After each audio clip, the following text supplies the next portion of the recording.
The leading supermarkets say beef sales have picked up this week without the need for big price cuts.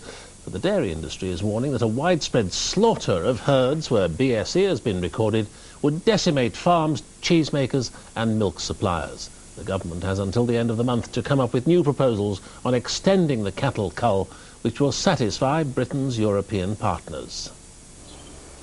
Somerset at dawn this morning. This is dairy country, and already many farms across the county were a hive of activity. At this one near Glastonbury, a new milking parlour is needed, but the project is now on hold until the government decides if dairy herds need to be culled to satisfy the European community that BSE no longer poses a threat. A family that stretches back 4 generations farms here. All of them fear the worst if an extensive culling policy is forced on them.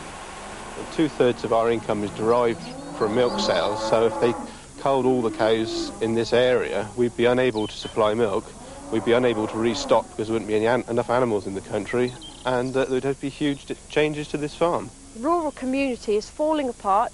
I have never in my entire life seen so many farmers in such distress. Britain produces more than 5 billion litres of milk a year, but official figures show that because of quotas, 15% of the UK requirement has to be imported. The dairy industry warns that a significant cull would widen that gap, and in the Somerset cheese industry, there is increasing concern that Britain will be bounced into culling more than it wants, having a direct effect on companies that turn milk into cheese. I think all sectors of the dairy industry would be affected, particularly the fresh milk. We could be in a situation where we didn't actually have sufficient milk to put on the shelves because of the shortage if a large cull was carried out. 140,000 people work in dairying, 1,100 alone at this company near Chard. They produce 1 million pinters a week. There's an ice cream business, and for those Devon cream teas, clotted cream. There is suspicion here that the government doesn't fully appreciate the implications of slaughtering even a small proportion of the national dairy herd. This industry is a living, daily, weekly industry with a lot of people dependent on it, and we can't go on with the uncertainty. More than 50% of dairy herds in the West Country have had a case of BSE since 1986, but the National Farmers Union disputes the need to cull whole herds, and it won't be accepted. That we'll have a latter-day peasants' revolt on our hands if we're not very careful. It's not justified, it's not reasonable, and as far as the farmers are concerned, it's not acceptable. Ministers have until the end of this month to produce proposals to satisfy Britain's European partners. Stephen Cape, BBC News, Somerset. The FBI has charged the man they believe is responsible for an 18-year bombing campaign in America. The so-called Unabomber carried out a series of attacks on universities and airlines, targeting what he called the industrial technological system. Are you responsible for these bombings? Theodore John Kaczynski, age 53, a former lecturer in mathematics at the University of California, was led to a Montana court and formally charged with possessing bomb-making materials. Essentially a holding charge while FBI agents tried to establish whether he is indeed responsible for the Unabomber attacks. For 18 years, the Unabomber appeared to have a grudge against high technology, sending parcel bombs to universities and airlines, killing 3 people and injuring 24. The Attorney General made a very brief statement.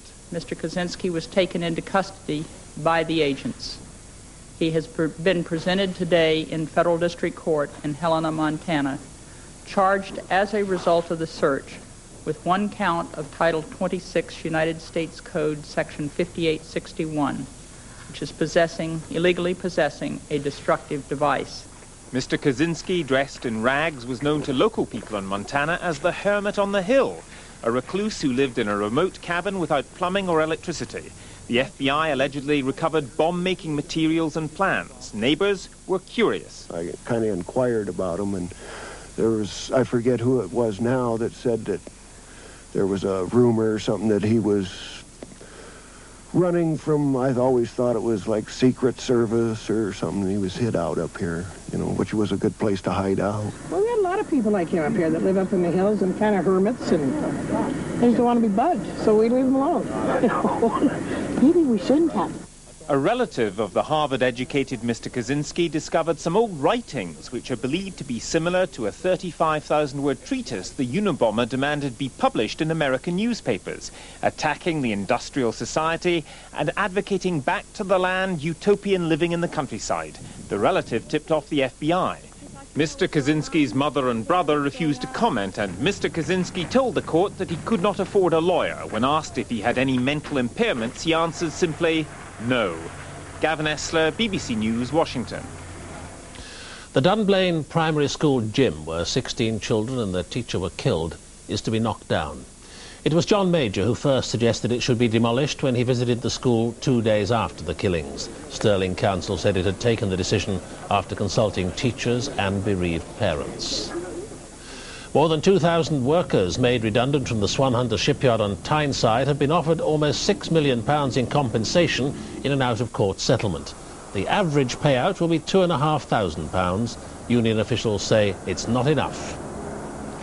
The parents of a 23-month-old boy who died after being ferried between 4 Midlands hospitals say they're furious at an inquest verdict of death by natural causes. They believe Robert Benton, who died during surgery for a severe chest infection, would have survived if he'd been treated more quickly. The Russian President, Boris Yeltsin, has launched his campaign for re-election in June, promising extra money for those hit hardest by his government's economic reforms. The latest opinion polls show Mr. Yeltsin beginning to close the gap on his main rival, the communist leader Gennady Zyuganov. But many voters are still worried about the war in Chechnya. It was like a glimpse of the old Boris Yeltsin, back on the campaign trail and mobbed by potential voters. Unlike the days of his sweeping victory 5 years ago, though, Mr. Yeltsin is older, slower, and bereft of the popular adulation he once took for granted. This woman had no hesitation in pouring out her complaints, from high prices to the lack of housing. Mr. Yeltsin looked flummoxed. He has been trailing badly in the polls. Populist measures like boosting pensions and wages have clawed him back into the fight. But the communists still have a healthy lead. Their candidate, Gennady Zyuganov, also campaigning this week, has been warning that Mr. Yeltsin may even be tempted to cancel the elections to stay in power. His response is that he's not afraid of a fight. The fight will not be easy, and my rivals are strong. But I'm not scared, and I will fight hard. What is undermining Mr. Yeltsin, though, is the war in Chechnya, with Russian bombing continuing today despite the president's promise of a ceasefire. And with all the smiles on the campaign trail, Mr. Yeltsin knows his record in office is not an easy one to run on. Boris Yeltsin's playing the communist bogey card for all he's worth, warning that victory for Mr. Zyuganov would be a national disaster and that communist revanchism would plunge Russia back into its tragic past. But many voters are weary after 5 years of economic decline, and Mr. Yeltsin's still facing an uphill battle to win a second term in the Kremlin. Martin Sixsmith, BBC News.